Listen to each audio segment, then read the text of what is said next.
Assalamualaikum warahmatullahi wabarakatuh. Apa kabar kalian semua? Mudah-mudahan selalu sehat dan dalam keadaan dilindungi oleh Tuhan Yang Maha Esa. Hari ini kita akan belajar matematika di kelas 8, kumpulan dari benda-benda atau hal-hal yang dapat didefinisikan secara jelas. Contohnya seperti ini. Coba kerjakan soal berikut. Tuliskan himpunan bilangan prima yang kurang dari 12 dan nyatakan dalam himpunan P. Bilangan prima adalah bilangan yang hanya bisa dibagi satu dan bilangan itu sendiri. Jadi bilangan prima yang kurang dari 12 antara lain adalah 2, 3, 5, 7, 11. Nah, seperti inilah penulisan untuk himpunan yang akan berkaitan dengan ruang sampel dan titik sampel. Kalau misalkan dinyatakan sebagai notasi pembentuk himpunan, seperti ini tulisannya. X di mana X kurang dari 12 dan X anggota bilangan prima. Motivasinya, tokoh yang akan saya angkat sehari ini adalah Blaise Pascal. Sebentar, mohon maaf. Blaise Pascal lahir pada tanggal 19 Juni 1623 di Prancis. Di usia 12 tahun, ia sudah bisa menciptakan sebuah mesin penghitung untuk membantu pekerjaan ayahnya. Bayangkan, di tahun 1623 sampai dengan 1662, seorang Blaise Pascal bisa menciptakan sesuatu yang membantu ayahnya seperti heksagram, prinsip kerja barometer, sistem kerja arloji, dan sebagainya. Artinya di sini adalah, apalagi kalian yang hidup di zaman milenial seperti ini, di zaman serba canggih, kalian tentu bisa menciptakan atau menghasilkan sesuatu.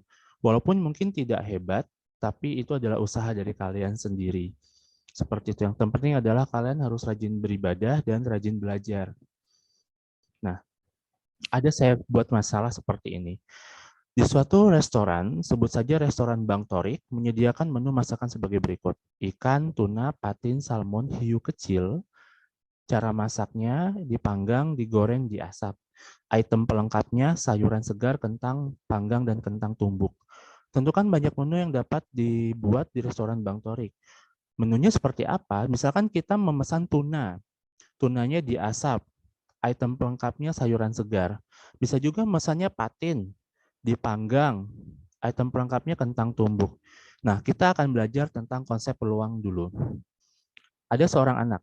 Pernahkah kalian melempar sebuah uang logam? Kalau kalian punya uang logam di rumah, misalkan seperti ini, kalian lihat gambar di sebelahnya. Nah, kalian lempar uang logam seperti ini. Nah, uang logamnya kita ulangi lagi. Ya, satu. Nah, apa yang terjadi pada uang logam tersebut? Apa yang akan kalian dapatkan? Yang akan kita dapatkan antara lain adalah sisi gambar yang ada burung garudanya dan sisi angka seperti ini. Kita lempar. Mungkin nggak selain dua sisi ini? Kan tidak mungkin, karena uang logam hanya memiliki dua sisi, yaitu sisi gambar dan sisi angka. Disebut sisi gambar atau bisa disimbolkan dengan G, sedangkan ini disebut sisi angka atau bisa disimbolkan dengan A. Selain dua ini itu tidak mungkin. Apa yang terjadi? Nah, kejadiannya adalah munculnya sisi gambar atau kejadiannya munculnya sisi angka. Jadi ada dua kejadian yang akan terjadi jika kalian melempar uang logam. Yang pertama kejadian munculnya sisi gambar, yang kedua munculnya kejadian sisi angka. Ruang sampelnya itu ditulisnya adalah AG. Jadi ruang sampel ini seluruh kemungkinan yang terjadi jika kalian melakukan sebuah percobaan. Titik sampelnya yaitu A dan G. Titik sampel itu adalah anggota dari ruang sampel. Nah, sekarang kita coba melempar sebuah dadu. Coba kalian lihat gambar yang bergerak, video yang bergerak ini. Ketika dadu dilempar, nah, tentu kalian pernah bermain monopoli. Nah, ketika kalian bermain monopoli atau bermain dadu, yang angka-angka yang akan muncul kira-kira adalah seperti ini.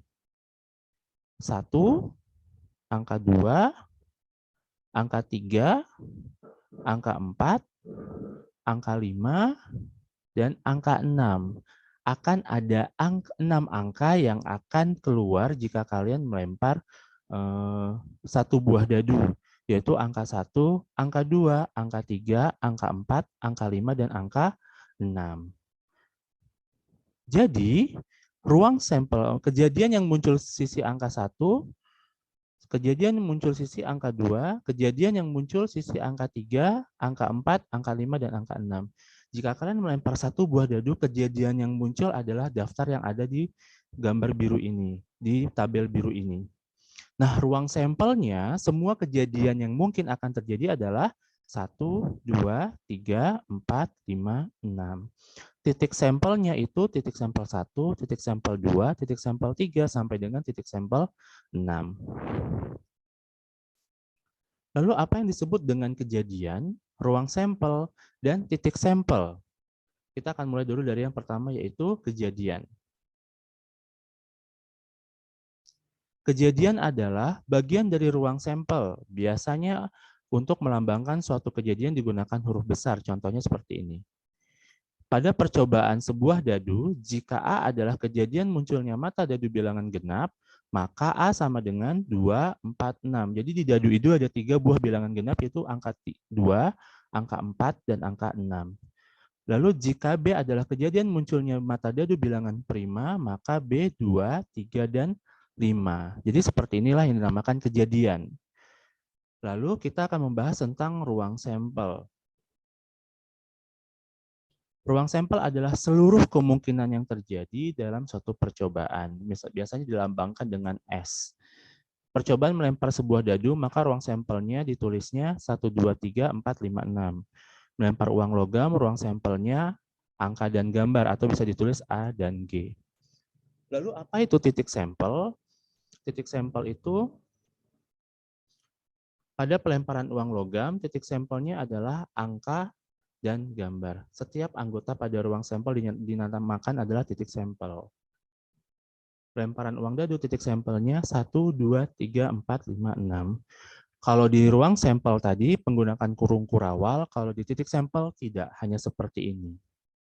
Nah, setelah kita tahu ruang sampel, kejadian berikut. Oke. Demikianlah materi kita. Kesimpulannya adalah ruang sampel itu adalah himpunan semua hasil yang mungkin muncul pada suatu percobaan. Titik sampel itu, titik sampel anggota-anggota dari ruang sampel, sedangkan kejadian itu himpunan dari ruang sampel.